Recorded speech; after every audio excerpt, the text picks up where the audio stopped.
They say the room remembers the words you drop in it, and I swear our 7th grade math room still holds this one sentence like a bad smell. Kids like you don't belong in advanced math.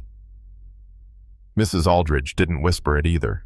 She let it ride the humming fluorescent lights and land square on my desk on top of the big red F she'd carved across my final exam. I stared at that letter like it could blink first.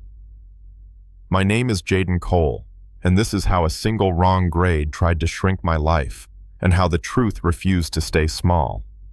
I wasn't the loud one or the class clown. I was the kid who solved equations in the margins of a comic book, the one who used math like it was a map out of noise. Riverbend Middle sat at the bend of a muddy river in Cedar Grove, brick building chipped paint trophies in a glass case that nobody dusted, and I'd made peace with all of that. What I hadn't made peace with was that F, because I knew in my bones and down to the mechanical pencil lead under my nails that my answers were right. Mrs. Aldridge, I said, voice steady or steady enough, can you check problem 7? I used a different method, but no mistake. She cut in sharp as the snap of chalk. There's a curriculum here, Jaden. We do things one way for a reason. 22 heads turned like we were in a tennis match. Sarah pushed her perfect paper under a folder. Evan looked at me with that pity kids get taught too early. My skin felt loud. The red F felt louder. Ma'am, it's valid, I tried again. I can show you the steps. Sit down, she said, and gave me the kind of smile that isn't a smile at all. Learn to accept your limitations.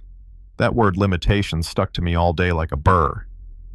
At lunch, I couldn't swallow the pizza, even though it was one of the rare days when the bread wasn't damp. I took my exam to the library, unfolded it like evidence, and traced each problem with my finger.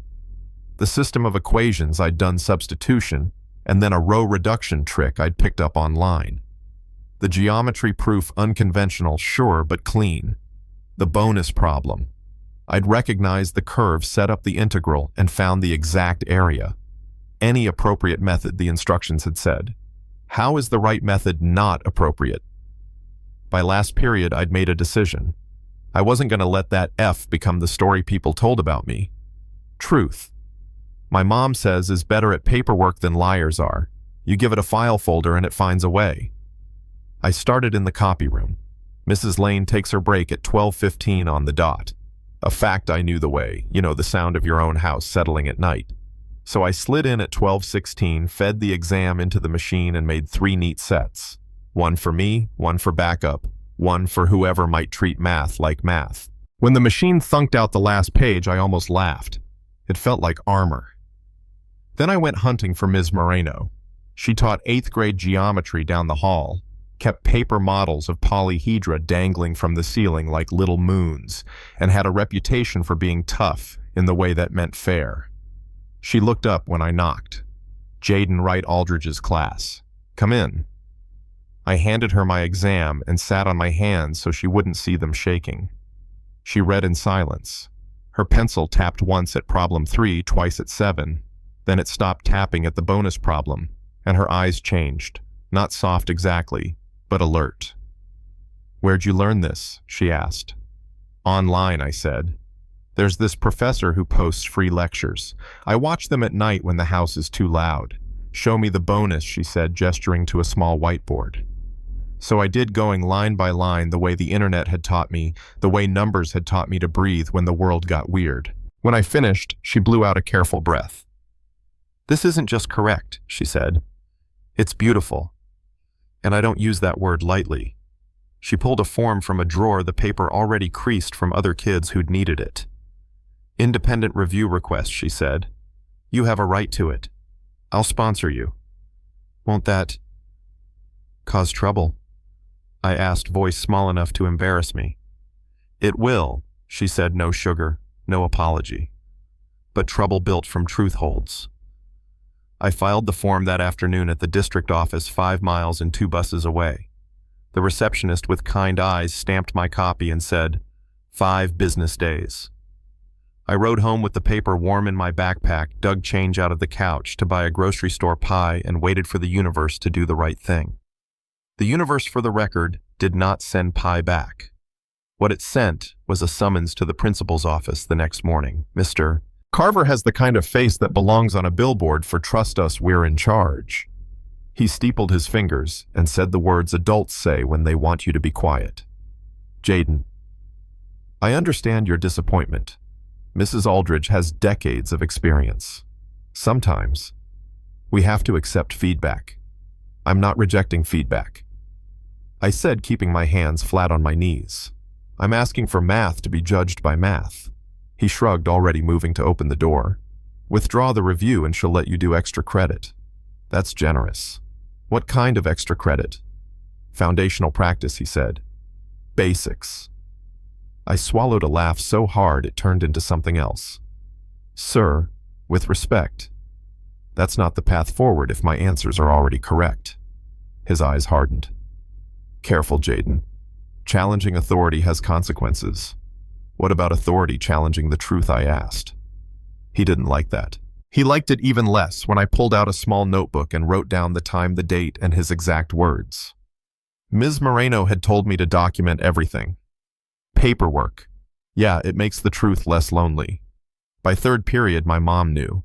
Not because I told her I hadn't figured out how, but because the school called to report my defiance. If you've never seen my mom walk into a building she's about to rearrange, it's a thing to witness. Dr. Renee Cole, hair in a bun that meant business. Charcoal suit ID tag from Mercy General still clipped to her pocket stood in the doorway of the principal's office like a whole new math problem had just entered the room. Mrs. Cole. Mr. Carver started. Doctor, she corrected, pleasant as a handshake. And I'd like to see the exam, the rubric, and the instructions that say, any appropriate method. The answer key is proprietary. Mrs. Aldridge sniffed. My mom opened a district policy on her tablet so fast, the Wi-Fi blushed. Section 4. 3.2 says, otherwise, she said, then sat down like she owned the chair and started grading their grading. On the bonus, she asked, tapping the paper, did you tell students they could only use one approach? It's implied, Aldridge said. Implied isn't a rubric, Mom replied. Also, and I say this as a person who's published 12 papers on mathematical modeling, his integration is correct.